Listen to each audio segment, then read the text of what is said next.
Take out a whiteboard, fix it on the table. Take a piece of flesh-colored clay, rub it into an oval ball.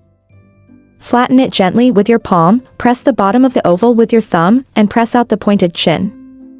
Gently press one half of the ellipse with the side of the little finger to press out the facial undulation.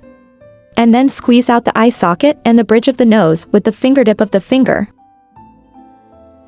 Put a white clay ball in the eye socket for compaction. Press out eyelid folds with a tool.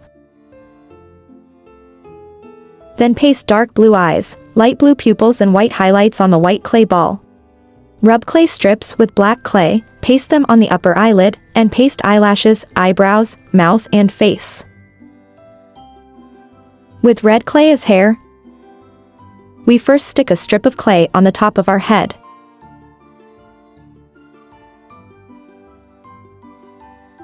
And then stick bangs and hair behind our ears in groups.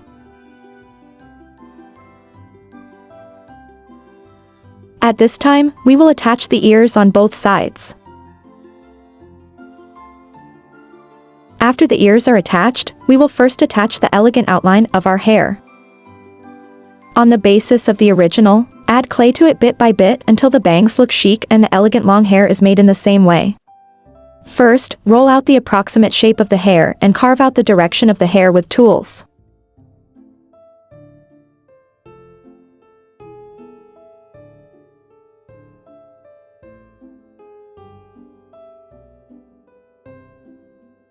After the hair is finished, we post the mermaid's body.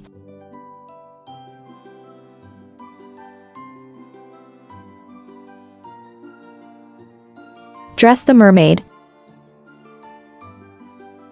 Knead the shape of the fishtail with pink clay. Stick it under the body, press scales on the fishtail with the nozzle of a straw.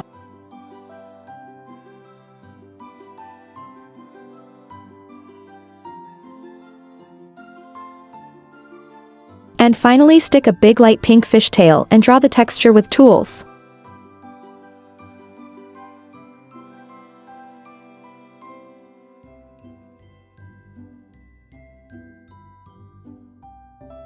Press marks on the yellow clay with tools, paste them into the shape of shells. And finally knead a strip with flesh-colored clay. At the end of the strip, paste your thumb and hug the yellow shells. A little mermaid is finished. Come and try it.